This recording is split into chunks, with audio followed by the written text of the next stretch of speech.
విజయవాడ నగరం 1 టౌన్ కొత్తపేట ప్రాంతంలో కోమల విలాస్ సెంటర్ సమీపంలో బ్రాహ్మణ వీధిలో ఈ ఆలయం నెలకొని ఉన్నది. ఇంద్రకీలాద్రిగా పిలువబడుతున్న చిన్న కొండపైన శ్రీ సుబ్రహ్మణ్య స్వామి కొలువైయున్నాడు. వల్లీదేవ సమేతంగా పూజలందుకుంటూ కోరిన వరాలిచ్చే కొంగు బంగారంగా కొనియాడబడుతున్నాడు. కొండ చేరుకోవడానికి మెట్ల మార్గం కలదు. సుబ్రహ్మణ్య నామస్మరణ చేస్తూ భక్తులు స్వామి దర్శనానికి వెళ్తారు. ముందుగా కొండ క్రిందన ఉన్న శివాలయం సందర్శించి కొండపైన స్వామిని దర్శిస్తారు. ఇదే శివాలయం. లింగ రూపంలో శివుడు దర్శనమిస్తూ భక్తుల మనోభీష్టాలు నెరవేరుస్తున్నాడు. శివలింగం ప్రక్కనే పార్వతీ అమ్మవారు దర్శనమిస్తుంది. హరభక్త జనప్రియ పంకజలోచన బాలసుబ్రహ్మణ్యం ఉమామహేశ్వర కుమార గురవే ఉడిపి సుబ్రహ్మణ్యం హరభక్త జనప్రియ పంకజలోచన బాలసుబ్రహ్మణ్యం.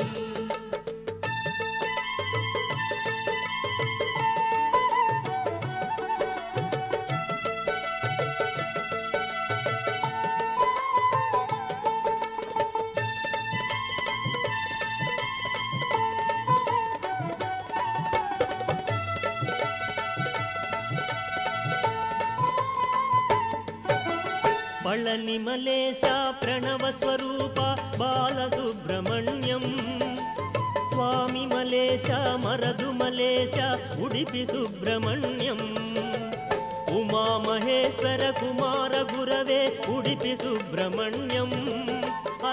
ఇదే శ్రీ సుబ్రహ్మణ్య ఆలయం. ఈ ఆలయ నిర్మాణం వివరాలు తెలిపే శిలాఫలకం పరిశీలిస్తే ఈ ఆలయం 1954వ సంవత్సరంలో నిర్మింపబడినట్లు తెలుస్తుంది. స్వర్గీయ ఇడిపిల్లి గురువులదాసు గురువుగారు ఈ కొండపైన ప్రతినిత్యం సూర్య నమస్కారాలు చేసేవారట. ఒకనాడు గురువులు దాసుగారికి సుబ్రహ్మణ్య స్వామి సర్పరూపంలో దర్శనమిచ్చి అంతర్ధానమయ్యాడు.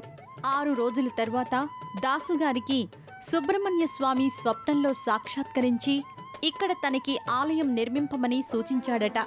స్వామి సూచన మేరకు గురువులు దాసుగారు 1942లో ఆలయ నిర్మాణం ప్రారంభించారు. నిర్మాణం కోసం త్రవ్వకాలు జరుపుతుండగా శ్రీ వల్లి దేవసేన సుబ్రహ్మణ్య స్వామి వార్ల మూర్తులు బహిర్గతమయ్యాయి. స్వామి స్వయంగా వారి ఇచ్ఛానుసారం ఇక్కడ వెలసినందున ఈ స్వామిని స్వయంభూ స్వామిగా భావిస్తారు. ఉమామహేశ్వర కుమార గురవే ఉడిపి సుబ్రహ్మణ్యం హరభక్త జనప్రియ పంకజలోచన బాలసుబ్రహ్మణ్యం.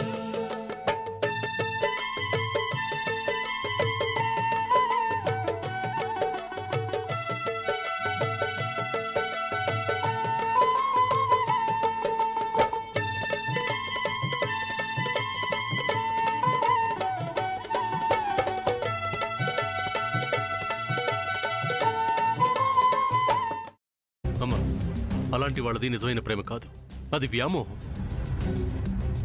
ఎగ్జాక్ట్లీ చిన్నత్త, నిజంగా ప్రేమించుకున్న వాళ్ళు అలా చేయరు.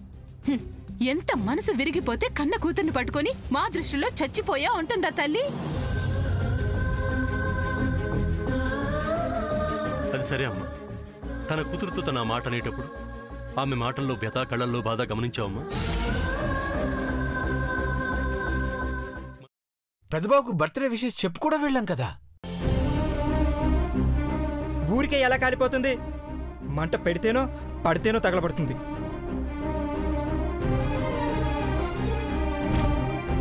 కరెక్ట్ చిన్నబాబు, నీకొచ్చినట్టే నాకు డౌట్ వచ్చింది.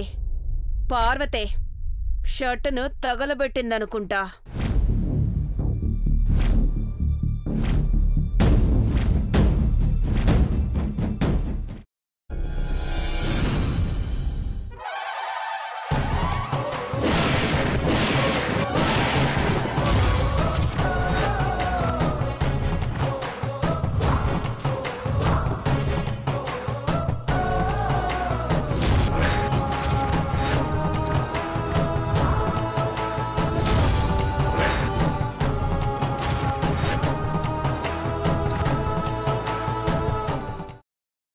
తర్వాత పొట్టు తీసేసి చాప్ చేసి పక్కన పెట్టుకోవాలి.